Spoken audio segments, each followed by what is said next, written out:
News ಅರ್ಪಿಸುವ business excellency award season 2 ವಿಶೇಷ ಕಾರ್ಯಕ್ರಮಕ್ಕೆ ಸ್ವಾಗತ. ನಾನು ದಿವ್ಯ ರಘುನಾಥ್. ನಮ್ಮ ಸುತ್ತಮುತ್ತ ಎಷ್ಟೋ ಮಕ್ಕಳು ಕಿವಿ ಕೇಳದೆ ಮಾತು ಬರದೆ ಹಿಂದೆ ಉಳಿದು ಬಿಟ್ಟಿರ್ತಾರೆ. ಅಂತ ಮಕ್ಕಳಿಗೆ doctor S R. Chandrashekhar institute of speech and hearing ತರಬೇತಿಯನ್ನ ನೀಡಿದೆ. ಈ ಒಂದು ಸ್ಕೂಲ್ನ ಸ್ಪೆಷಾಲಿಟಿ ಏನು, ಎಷ್ಟು ಜನ ಮಕ್ಕಳು ಇಲ್ಲಿ ತರಬೇತಿಯನ್ನ ಪಡೆದಿದ್ದಾರೆ, ಇದ್ರ ಬಗ್ಗೆ ತಿಳ್ಕೊಳ್ಳೋಣ. ನಮ್ಮ ಜೊತೆ V Krishna Reddy, chairman and director of Bengaluru speech and hearing. Sir, ಕಾರ್ಯಕ್ರಮಕ್ಕೆ ಸ್ವಾಗತ.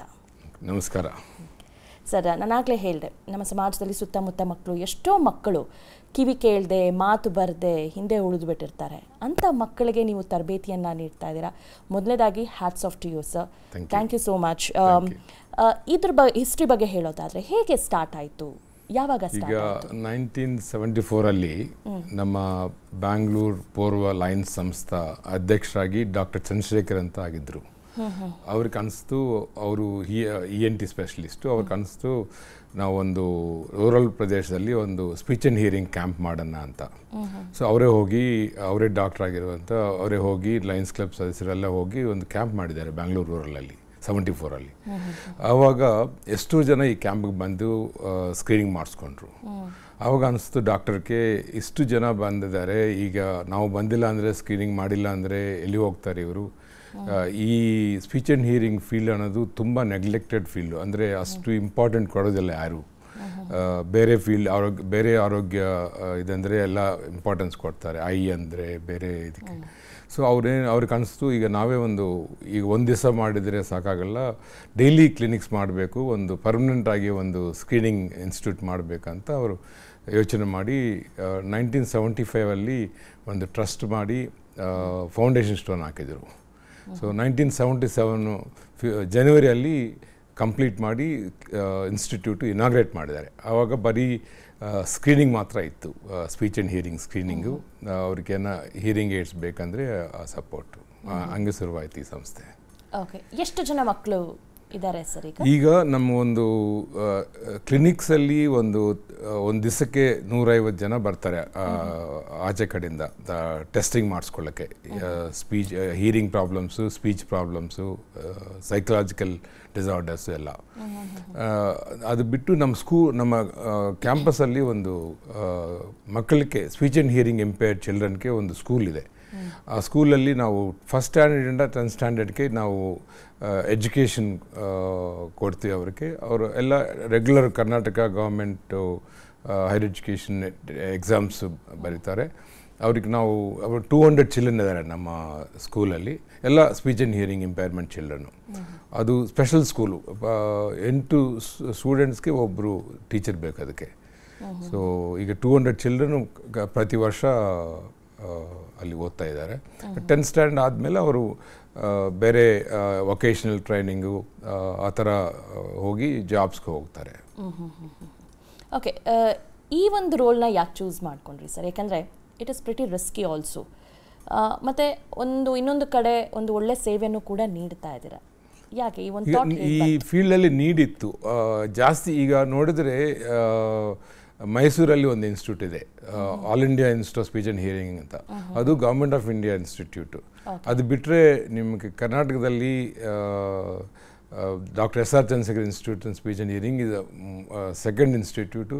ತುಂಬ ಕಡಿಮೆ ಫೆಸಿಲಿಟೀಸ್ ಇದೆ ಕರ್ನಾಟಕದಲ್ಲಿ, ದೇಶದಲ್ಲಿನೂ. ಸೊ ಅದಕ್ಕೋಸ್ಕರ ಇನ್ನೊಂದು ನಮ್ಮ ಫೌಂಡರು ಡಾಕ್ಟರ್ ಚಂದ್ರಶೇಖರ್ ಅಂತ, ಅವರು ENT.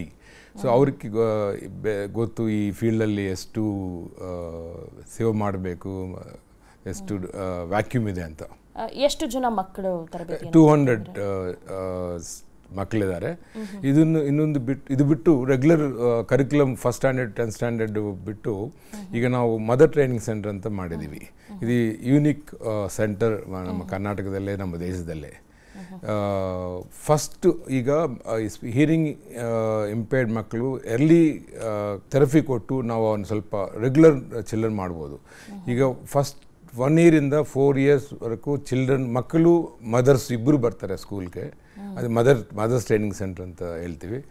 ನಾವು ಈಗ ಮದರ್ಸ್ಗೆ ಟ್ರೈನ್ ಮಾಡ್ತೀವಿ, ಈ ಮಕ್ಕಳನ್ನ ಹೆಂಗೆ ಹ್ಯಾಂಡಲ್ ಮಾಡಬೇಕು, ಹೆಂಗೆ ಅವ್ರಿಗೆ ಸ್ಪೀಚ್ ಬರಿಂಗ್ ಮಾಡಬೇಕಂತ ನಾವು ಚಿಲ್ಡ್ರನ್ಗೂ ನಮ್ಮ ಸ್ಕೂಲಲ್ಲಿ ನಾವು ಟ್ರೈನಿಂಗ್ ಕೊಡ್ತೀವಿ.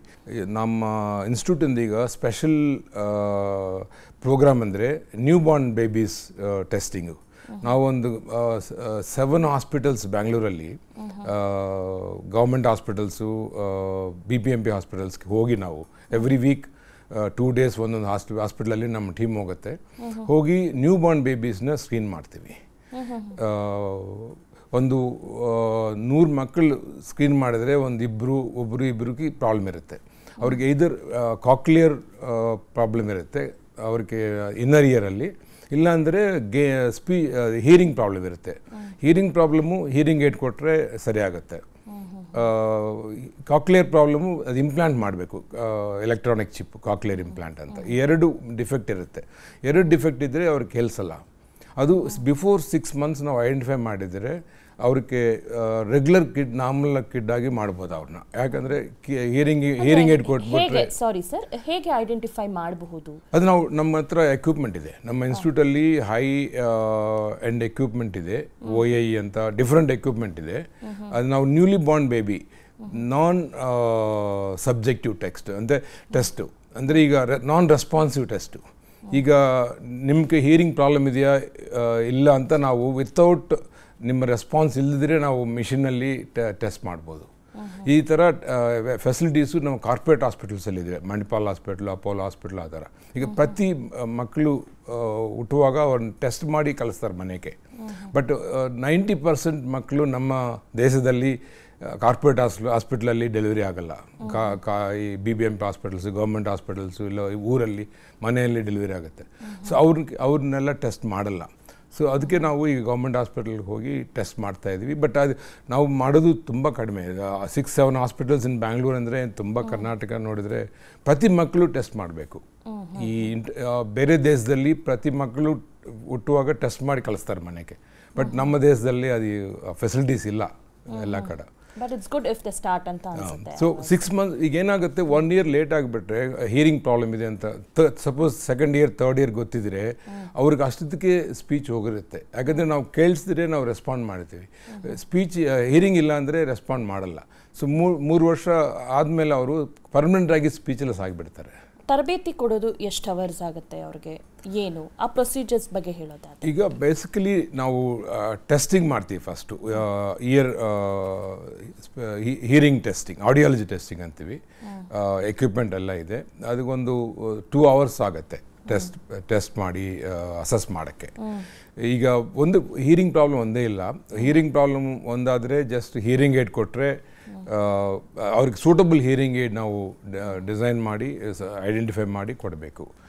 ಸೊ ಅದು ಒಂದು ಪ್ರಾಸೆಸ್ಸು. ಅದಾದಮೇಲೆ ಕೆಲವರಿಗೆ ಸ್ಪೀಚ್ ಪ್ರಾಬ್ಲಮ್ ಇರುತ್ತೆ, ಸ್ಪೀಚ್ ಸರಿಯಾಗಿ ಬರಲ್ಲ.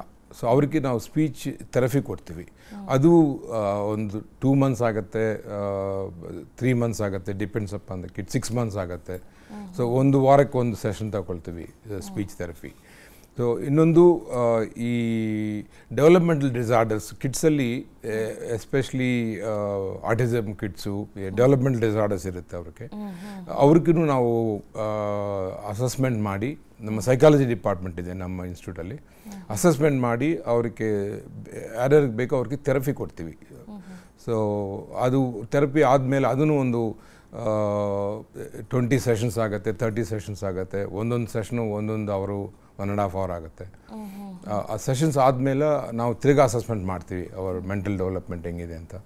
ಸೊ ಅವ್ರು ಕರೆಕ್ಟ್ ಆದ ತಕ್ಷಣ ನಾವು ಸ್ಟಾಪ್ ಮಾಡ್ತೀವಿ ಥೆರಪಿ. ಸರ್, ಡಿಗ್ರಿ ಅಂತೆಲ್ಲ ಹೇಳಿದ್ರಿ, ಅಂದರೆ if they want they can continue, ಅಲ್ಲೇ ಕಂಟಿನ್ಯೂ ಮಾಡಬಹುದಾ? ಇಲ್ಲ, ಈಗ ಈ ಮಕ್ಕಳು ಸ್ಪೀಚ್ ಆ್ಯಂಡ್ ಹಿಯರಿಂಗ್ ಸುನಾದ್ ಸ್ಕೂಲಲ್ಲಿರೋ ಮಕ್ಕಳು 10th standard ಆದಮೇಲೆ 11th standardಗೆ ನಮ್ಮಲ್ಲಿ ಇಲ್ಲ. Most of them normally regular ಸ್ಕೂಲ್ಸ್ಗೆ ಹೋಗ್ತಾರೆ. ಇಷ್ಟೊತ್ತಿಗೆ ಅವ್ರಿಗೆ ಸ್ಪೀಚ್ ಥೆರಪಿ ಕೊಡ್ತೀವಿ. ಸ್ವಲ್ಪ ಒಂದು 80% 90% ನಾರ್ಮಲ್ ಆಗುತ್ತಾರೆ by the time they finish 10th standard. So 11th ಆಚೆ ಹೋಗಿ ಎಜುಕೇಷನ್ ಮಾಡ್ತಾರೆ. ಪ್ಲಸ್ ಕೆಲವರು ವೊಕೇಶನಲ್ ಟ್ರೈನಿಂಗ್ ಹೋಗ್ತಾರೆ. ವೊಕೇಶನಲ್ ಟ್ರೈನಿಂಗ್ ಹೋಗಿ ಕೆಲಸ ಶುರು ಮಾಡ್ತಾರೆ. ಇನ್ನೊಂದು ನಮ್ಮ ಇನ್ಸ್ಟಿಟ್ಯೂಟಲ್ಲಿ ಕಾಲೇಜ್ ಇದೆ. ಈಗ bachelors degree audiology, bachelors degree speech language pathology, masters degree speech language pathology, master's degree audiology, and also PhD programs in the same field. So our institute is affiliated to Bangalore North University for bachelor's degree and master's degree and research program, and also for research program we are affiliated to MAHE, Manipal University.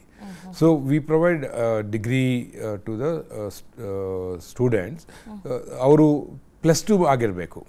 ಈಗ ನಮ್ಮ eligible entry point MBBS ಥರ ನಮ್ಮದು +2 science department ಆಗಿದ್ದರೆ ನಾವು ಅವ್ರನ್ನೇ 40 students ಬರ್ತಾರೆ every year entry. ನಮ್ಮ affiliation eligibility 40 students. ನಮ್ಮ institute RCI rehabilitation council of India ಅವರಿಂದ ರಿಕಗ್ನೈಸ್ ಆಗಿದೆ. ಅವರು ಸರ್ಟಿಫೈ ಮಾಡಬೇಕು ಕೋರ್ಸನ್ನ. ನಾವು ಬ್ಯಾಚುಲರ್ಸ್ ಡಿಗ್ರಿ ಕೊಡ್ತೀವಿ, ಮಾಸ್ಟರ್ಸ್ ಡಿಗ್ರಿ ಕೊಡ್ತೀವಿ ನಮ್ಮ ಇನ್ಸ್ಟಿಟ್ಯೂಟಲ್ಲಿ. ಅವರು ಈಗ ಆದ ತಕ್ಷಣ ಬ್ಯಾಚುಲರ್ಸ್ ಡಿಗ್ರಿ ಮಾಡಿ ಆದ ತಕ್ಷಣ ಅವರು ಅಬ್ರಾಡ್ ಹೋಗ್ತಾ ಇದ್ದಾರೆ. ಅಷ್ಟು ಡಿಮ್ಯಾಂಡ್ ಇದೆ. ಯಾಕಂದರೆ ಎಂಟೈರ್ ಕಂಟ್ರಿಯಲ್ಲಿ, ನಮ್ಮ ದೇಶದಲ್ಲಿ ಈ ಮಾಸ್ಟರ್ಸ್ ಡಿಗ್ರಿ ಇರೋದು ಬರೀ 20 ಕಾಲೇಜ್ ಮಾತ್ರ, 25 ಒಳಗಡೆನೆ. ಸೊ ಜಾಸ್ತಿ ಕಾಲೇಜ್ ಇಲ್ಲ ಈ ಫೀಲ್ಡಲ್ಲಿ. ಸೊ ಅದಕ್ಕೋಸ್ಕರ ತುಂಬ ಡಿಮ್ಯಾಂಡ್ ಇದೆ ಈ ಎಜುಕೇಷನ್ಗೆ. ಈಗ ನಮ್ಮ ಇನ್ಸ್ಟಿಟ್ಯೂಟಲ್ಲಿ ನಾವು ಸ್ಪೀಚ್ ಲ್ಯಾಂಗ್ವೇಜ್ ಪೆಥಾಲಜಿ ಡಿಪಾರ್ಟ್ಮೆಂಟ್ ಇದೆ, ಆಡಿಯಾಲಜಿ ಡಿಪಾರ್ಟ್ಮೆಂಟ್ ಇದೆ. ನಮಗೆ ಅವರು ಸಿಗ್ತಾ ಇಲ್ಲ. ನಮಗೆ ಬೇಕು ಡೈಲಿ 150 ಜನ ವಾಕಿನ್ಸ್ ಇರ್ತಾರೆ ಕ್ಲಿನಿಕ್ಸ್ಗೆ. ಟೆಸ್ಟ್ ಮಾಡಬೇಕು ಅವರಿಗೆ, ಆಡಿಯಾಲಜಿ ಟೆಸ್ಟಿಂಗ್ ಮಾಡಬೇಕು, ಹಿಯರಿಂಗ್ ಲೆವೆಲ್ಸ್ ಟೆಸ್ಟ್ ಮಾಡಬೇಕು, ಅವ್ರಿಗೆ ಹಿಯರಿಂಗ್ ಏಡ್ಸ್ ಕೊಡಬೇಕು. ಸೊ ನಮಗೆ ಸಿಗ್ತಾ ಇಲ್ಲ ಸ್ಟಾಫು. ಈಗ ನಮ್ಮ ಕಾಲೇಜಲ್ಲಿ ಓದಿದ್ದವರೇ ಅಲ್ಲೇ ಕೆಲಸ ಕೊಡ್ತೀವಿ ನಾವು. ಡಿಗ್ರಿ ಆದ ತಕ್ಷಣ 30,000 rupees ನಾವೇ ಸ್ಯಾಲ್ರಿ ಕೊಡ್ತೀವಿ ಅವ್ರಿಗೆ. ಮಾಸ್ಟರ್ಸ್ ಆದ ತಕ್ಷಣ 35,000 ಎಂಟ್ರಿ ಸ್ಯಾಲ್ರಿ ಕೊಡ್ತೀವಿ. ನಿಮ್ಮ ಫ್ಯೂಚರ್ ಗೋಲ್ಸ್ ಏನು ಸರ್? ನಾವು ಈಗ ಎಕ್ಸ್ಪ್ಯಾಂಡ್ ಮಾಡಬೇಕು ಅಂತ ಫಸ್ಟು ಎಕ್ಸ್ಪ್ಯಾನ್ಷನ್ ನಾವು ಜಪಾನಂದ ಸ್ವಾಮೀಜಿ ಪಾವಗಡ ಅಲ್ಲಿ ಅವರು ಒಂದು ಆಶ್ರಮ ಇಟ್ಕೊಂಡು ಒಳ್ಳೆ ಸರ್ವಿಸ್ ಮಾಡ್ತಾಯಿದ್ದಾರೆ. ಫ್ರೀ ಐ ಕ್ಯಾಂಪ್ಸ್ ಮಾಡ್ತಾರೆ, ಸರ್ಜರೀಸ್ ಮಾಡ್ತಾರೆ. ಅವರು ನಮ್ಮನ್ನ ಅಪ್ರೋಚ್ ಮಾಡಿದರು. ಈಗ ನಮ್ಮ ಜೊತೆಗೆ ಯಾಕೆ ನೀವು ಪಾರ್ಟ್ನರ್ಶಿಪ್ ಕೊಲಾಬ್ರೇಟ್ ಮಾಡಿ ಇಲ್ಲಿ ಸ್ಕ್ರೀನಿಂಗ್ ಮಾಡೋಣ ಅಂತ. ಈಗ ಯಾಕಂದರೆ ಎಲ್ಲರೂ ಇಲ್ಲಿ ಬರೋಕ್ಕಾಗ್ತಾ ಇಲ್ಲ ನಮ್ಮ ಇನ್ಸ್ಟಿಟ್ಯೂಟ್ಗೆ. ಸೊ ನಾವು ಅವ್ರ ಹತ್ರ ಕೊಲಾಬ್ರೇಟ್ ಮಾಡಿ ಈಗ ಅಲ್ಲಿ ಒಂದು ಕ್ಲಿನಿಕ್ ಶುರು ಮಾಡಿದ್ವಿ. ಸೆಪ್ಟೆಂಬರ್, ಅಕ್ಟೋಬರ್, ನವಂಬರಲ್ಲಿ ಎಂಟೈರ್ ಮಂಡ್ಯ, ಮೈಸೂರು, ಹಾಸನ್ ಡಿಸ್ಟ್ರಿಕ್ಟಲ್ಲಿ ಬಸ್ ಹೋಗಿ ಸ್ಕ್ರೀನ್ ಮಾಡಿ ಎಲ್ಲರಿಗೆ ಸ್ಕ್ರೀನ್ ಮಾಡಿ ಫೀರಿಂಗ್ ಏಡ್ಸ್ ಕೊಟ್ಟಿದ್ದೀವಿ ನಾವು. ಸೊ ಈಗ ಫೈನಲ್ ಆಗಿ ಏನಂದರೆ ಒಂದು 4 ಎಕರೆ ಪರ್ಚೇಸ್ ಮಾಡಿದ್ದೀವಿ. ಗೌರ್ಮೆಂಟಿಂದ ಟ್ರೈ ಮಾಡಿದ್ವಿ ಜಾಗ ಸಿಕ್ತಂತ, ಸಿಕ್ತಿಲ್ಲ. ಸೊ ನಾವು ಈಗ 4 ಎಕರೆ ಬಾಗ್ಲೂರಲ್ಲಿ ಪರ್ಚೇಸ್ ಮಾಡಿ state of art speech and hearing excellence centre ಮಾಡಬೇಕಂತ ಶುರು ಮಾಡಿದ್ವಿ. ಈಗ ಪ್ಲಾನ್ ಸ್ಯಾಂಕ್ಷನ್ ಹಾಕಿದ್ದೀವಿ. ಇನ್ನೊಂದು 3-4 ತಿಂಗಳಲ್ಲಿ ಶುರು ಮಾಡ್ತೀವಿ. ಎಸ್ ಸರ್, ನಿಮ್ಮ ಪ್ಲಾನ್ಸ್ ಎಲ್ಲ ಸಕ್ಸಸ್ ಆಗಲಿ sir. All the very best. Thank you so much. Thank you. ನಿಮ್ಮ TV ಚಾನಲ್ಗೆ ಧನ್ಯವಾದಗಳು. ವೀಕ್ಷಕರೇ, ಇದು ಈ ಹೊತ್ತಿನ ವಿಶೇಷ. ಅನುಕ್ಷಣದ ಸುದ್ದಿಗಳಿಗಾಗಿ ನೋಡ್ತಾರೆ ವಿಸ್ತಾರ ನ್ಯೂಸ್. ಇದು ನಿಖರ ಜನಪರ. ಅನುಕ್ಷಣದ ಸುದ್ದಿಗಳಿಗಾಗಿ ವಿಸ್ತಾರ ನ್ಯೂಸ್ ಯೂಟ್ಯೂಬ್ ಚಾನೆಲ್ ಸಬ್ಸ್ಕ್ರೈಬ್ ಮಾಡಿ. ಹೊಸ ಸುದ್ದಿಗಳ ನೋಟಿಫಿಕೇಶನ್ಗಾಗಿ ಬೆಲ್ ಐಕಾನ್ ಕ್ಲಿಕ್ ಮಾಡಿ. ಲೇಟೆಸ್ಟ್ ಅಪ್ಡೇಟ್ಸ್ಗಾಗಿ www.vistaranews.com ವೆಬ್ಸೈಟ್ಗೆ ವಿಸಿಟ್ ಮಾಡಿ. ಅಂಗೈಯಲ್ಲೇ ಜಗತ್ತಿನ ಸುದ್ದಿ ತಿಳಿಯಲು ವಿಸ್ತಾರ ನ್ಯೂಸ್ ಕನ್ನಡ ಆಪ್ ಡೌನ್ಲೋಡ್ ಮಾಡಿ.